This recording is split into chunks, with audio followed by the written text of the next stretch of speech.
اللہ تعالیٰ کی حکمتیں کیا ہوتی ہیں اس سلسلے میں آج ہی عرض کر رہا تھا. ایک ایسی چیز پیش آئی، تاجروں کا ایک قافلہ جہاز پر سفر کے لیے روانہ ہوا ہے، اور اس میں سارے بزنس والے ہیں، سب مال تجارت لے کر کے جا رہے تھے. سمندری سفر ہے، بیچ سمندر میں جہاز ڈس بیلنس ہو گیا وزن کی وجہ سے، بہت زیادہ وزن ہو گیا یا ہچکولے کھانے لگا. تو آپس میں سارے لوگوں نے مشورہ یہ کیا کہ سامان جتنے لوگوں کا ہے تھوڑا تھوڑا سمندر میں پھینک دیتے ہیں تاکہ جہاز صحیح ہو جائے، بیلنس صحیح ہو جائے. اب اس میں جب سارے لوگوں کا اتفاق ہوا سامان پھینکنے پر، جب سامان کا جائزہ لیا گیا، ایک تاجر ایسا جس کو غازی نام سے پکارا جاتا تھا، اس کا سامان 70% تھا، باقی سب کا ملا کر کے 30%، اس کا اکیلے کا 70%. بہت مال اس کا ہے. اب سارے لوگوں کی نیت بدل گئی، کہا کہ ہم کیوں پھینکیں گے اپنا سامان، یہ زیادہ لائے، یہ پھینکے اپنا سامان. اب یہ ڈیبیٹ چلتی رہی، تکرار ہوتی رہی، اور یہ بندہ کہتا تھا کہ میرے ساتھ ناانصافی مت کرو، تمہارا بھی سامان تھوڑا پھینکتے ہیں، میرا بھی تھوڑا پھینکتے ہیں. لیکن سب ون سائڈ میجورٹی تھی، یہ اکیلا تھا. جب یہ نہ مانا زیادہ تو سارے تاجروں نے اس کو پکڑ کر اٹھا کر سمندر میں پھینک دیا، اس کو ہی پھینک دیا. اور اس کے ساتھ تھوڑا سامان بھی کم کرنا ہی تھا، اس کا ہی سامان تھوڑا سا کم کر دیا، باقی سامان پر خود قبضہ بھی کر لیا.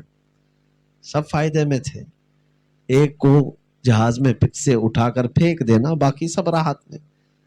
لیکن ہر کام کوئی نہ کوئی حکمت کے ساتھ ہی ہوتا ہے. وہ سمندر میں گرا تو صحیح، لیکن جو اس کے ساتھ سامان پھینکا گیا تھا اس میں ایک لکڑی کا تختہ اس کے ساتھ بہ رہا تھا، جس پر وہ سوار ہوا یا اس کے سہارے اپنے آپ کو سمندر کی موجوں کے حوالے کر دیا. غشی آئی، بے ہوشی آئی، لیکن 1-2 دن شاید اسی میں تیرتا رہا. وہ لکڑی کے تخت نے اس کو سمندر کے کنارے تک پہنچا دیا، ساحل پہ آ گیا. اب توجہ، جہاں پہنچا وہ غیر آباد علاقہ، ایک انسان بھی ادھر نہیں ہے، جنگلات ہیں، کہیں دور دور تک آبادی کا کوئی نام و نشان نہیں. جسم کی کمزوری الگ، سمندر کا ڈوبنا الگ، سب چیزیں ہونے کے بعد جب کنارے پہنچا، شکار کر کے وہ اپنا پیٹ بھرنا چاہا. جو شکار ملا اس کے ذریعے سے اب کھانے پینے کے بعد اپنی زندگی ایک نئے انداز سے شروع کرنا اس نے چاہا. مہینہ گزر گیا، کیونکہ وہاں سے اب جا بھی نہیں سکتا کہیں، کوئی کشتی ادھر سے گزرتی بھی نہیں تھی. ایسے کنارے پر وہ پہنچا تھا. اب اس نے سوچ لیا میری زندگی یہیں پر تمام ہو جائے گی، کسی کو پتہ بھی نہیں چلے گا. چھوٹی سی ایک جھونپڑی بھی بنایا، شکار کرتا، پتھروں سے آگ لگاتا، بھونتا اور کھاتا، اسی میں زندگی تھی.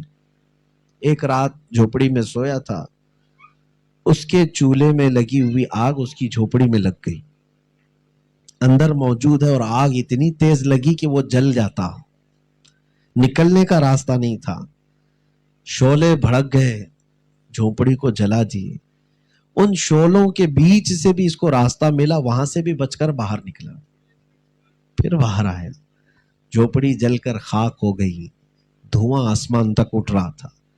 اب یہ بارگاہ الہی میں کہتا ہے مولا تیری کیا منشا ہے، سمندر میں ڈبویا، وہاں سے بچا کر لایا، نئی زندگی شروع کر رہا تھا جھونپڑی میں، یہ بھی تو نے جلا دیا. میں جاؤں تو کہاں جاؤں؟ لوگوں کے ساتھ ایسے معاملات آتے ہیں کہ میں اس میں انویسٹ کیا تھا، یہاں بھی دھوکہ کھایا، بچا کے ادھر آیا تھا، یہاں بھی دھوکہ کھایا، جاؤں تو کہاں جاؤں؟ یہ کسی ایک کے ساتھ نہیں، ہر ایک کے ساتھ ہے. اب وہ بارگاہ الہی میں کہنے لگا میں کیا کروں؟ غم کے عالم میں سویا. صبح نہیں ہوئی تھی کہ ایک کشتی کنارے پر آئی، چند لوگ اس پہ سوار تھے، ایک قافلہ. وہ آئے، اتر کر کے سیدھے اس کے پاس آئے، کہا اللہ خیر کرے، آپ سلامت ہیں، ہم آپ کی مدد کے لیے آئے ہیں، ہم آپ کو ساتھ لے جائیں گے. کشتی پر اس آدمی کو ان لوگوں نے سوار کرنے کے لیے اپنی طرف سے پیشکش کی. اس نے پوچھا کیا تم جانتے ہو مجھے؟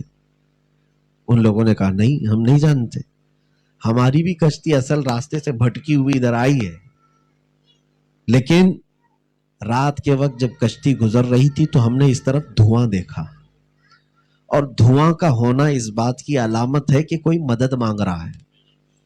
ہم کو یہ احساس ہوا کہ کوئی یہاں پر موجود ہے، دھواں۔ ہم نے دیکھا کہ مدد کے لیے جانا چاہیے، ہم کشتی یہاں تک لے آئے، اور اتفاق ہمارا سوچنا صحیح نکلا، آپ یہاں مل گئے، ہم آپ کی مدد کے لیے آئے، جانتے بھی نہیں پہچانتے بھی نہیں۔ اب وہ کشتی میں سوار ہوا اور پھر کہنے لگا مولا اب پتہ چلا تو نے میری جھوپڑی کو آگ کیوں لگائی ہے۔ کسی کے گھر کا دھواں کسی کے لیے ہدایت بھی ہے۔ خیر، کشتی میں سوار ہوا اور چل پڑا۔ آنے والے لوگوں نے اس سے پوچھا چلو ٹھیک ہے بچ گئے، اب ہمارے ساتھ چل رہے ہو، یہ تو بتاؤ یہاں پہنچے کیسے؟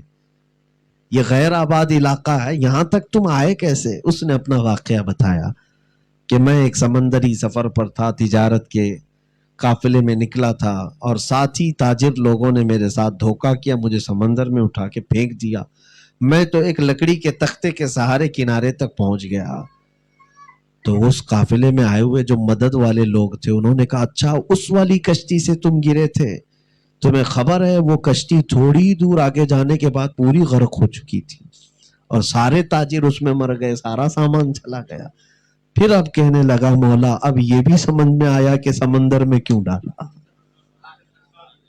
فعل الحکیم لا یخلو عن الحکمہ، حکیم کا کوئی کام حکمت سے خالی نہیں ہوتا۔ ہماری زندگیاں ان تمام معاملات میں نے ایک بات آپ کے سامنے ایسی رکھی ہے جو کامن ہے اور ہر ایک کے لیے، ہر ایک کے لیے۔